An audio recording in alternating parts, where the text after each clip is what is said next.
Di tahun 1971, Yankee Go Home atau pasukan Amerika angkat kaki menjadi fenomena epik, di mana pemandangan yang terakhir adalah sebuah helikopter terbang membawa dubes Amerika meninggalkan Saigon. Amerika kalah perang dengan Vietnam.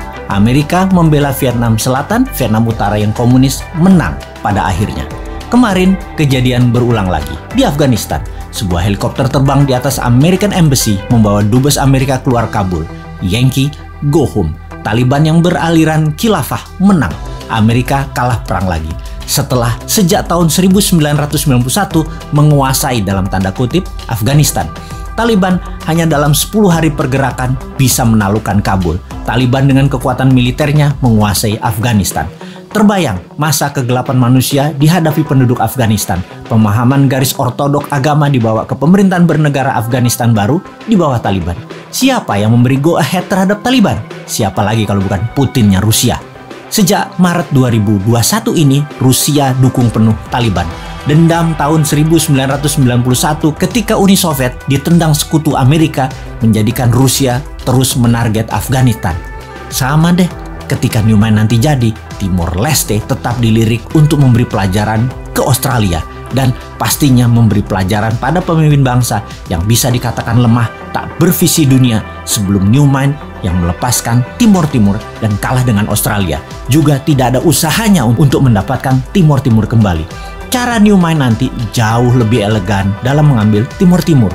Kita bangun Timor Timur dengan printing money, dengan produksi-produksi Indonesia seperti di kawasan Kek, yang lalu finish produknya kita bangun jalanan, mall, kantor, pusat belanja, jembatan, 1 juta rumah di Timor Timur. Anggap saja Timor Timur itu salah satu Kek atau kawasan ekonomi khusus Indonesia. Pasti panji negara merah putih berdiri lagi di sana. Rusia ambil Crimea, Rusia dukung Taliban, Indonesia ambil balik Timor Leste. Kita tidak pakai alat Tiongkok yang menyedot sumber daya alam Timor Leste. Timor dibangun layaknya provinsi di Indonesia, layaknya kawasan ekonomi khusus di Indonesia.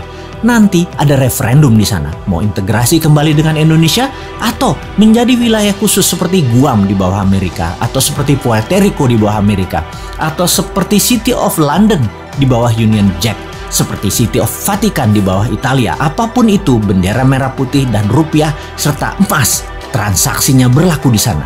Transaksi emas, ya. Sejak tahun 2025 nanti, ketika genap 1 tahun Newman menjabat, maka emas bisa dipakai sebagai alat tukar resmi. Sekarang belum siap. Anda transaksi nanti tidak perlu lagi pakai rupiah, tukarkan dengan gramasi emas.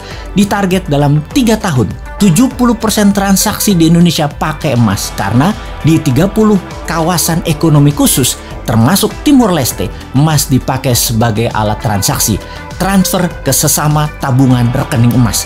Dengan demikian, Indonesia negara pertama di dunia yang tidak ada inflasi, tidak ada kejatuhan nilai mata uang. Karena emas bukan mata uang, emas alat barter, emas alat tukar.